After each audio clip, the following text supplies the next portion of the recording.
bruge den hernede på jorden. Solenergi er både billigt og nemt at få fat på.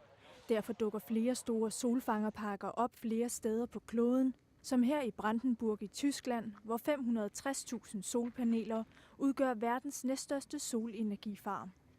Der er bare et problem med solenergi. Det virker kun, når solen skinner. Men forskere har nu fået ideen med at opsamle solens stråler helt ude i rummet. Det sker ved hjælp af satellitter med solfangere, som kan bevæge sig i takt med solen, så når det er nat på den ene side af jorden, så opfanger satellitterne solens stråler fra den anden side af jorden. Strålerne bliver så sendt ned til jorden, hvor energien bliver opfanget og omdannet til elektricitet. På den måde kan man udnytte solens stråler 24 timer i døgnet alle ugens dage. Harnessing the power that's naturally occurring in the sun is a whole new way of thinking about energy. We're taking a resource that's naturally occurring and is constantly renewing itself, and we're harnessing it. This is a very, very responsible way to create energy and harness it for the world.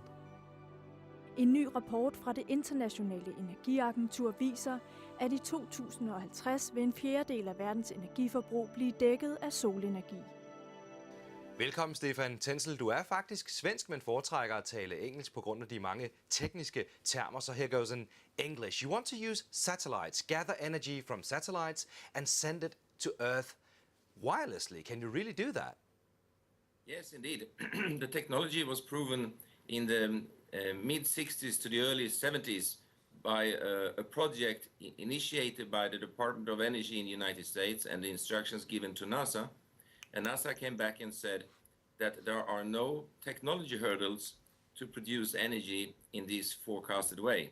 However, at the time, a barrel of oil only cost $7, so it was financially non-feasible to do the project. Today, it is very different. So how far are you in this process?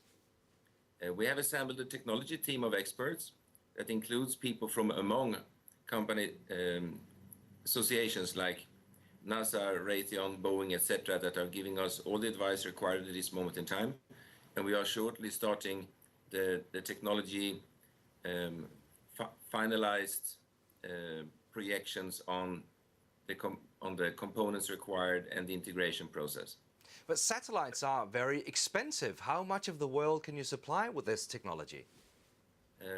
That's two very different questions. Let me answer the first one.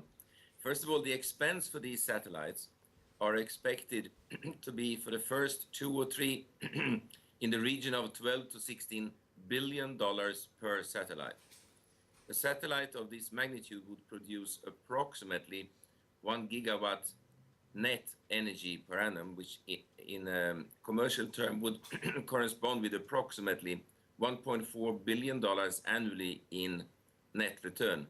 However, once we get into satellite 4, 5, and 6, we expect the construction cost, launch costs, components to reduce at least 35 to 40% in cost and make it much more feasible financially. So what do you think the perspective is in your project?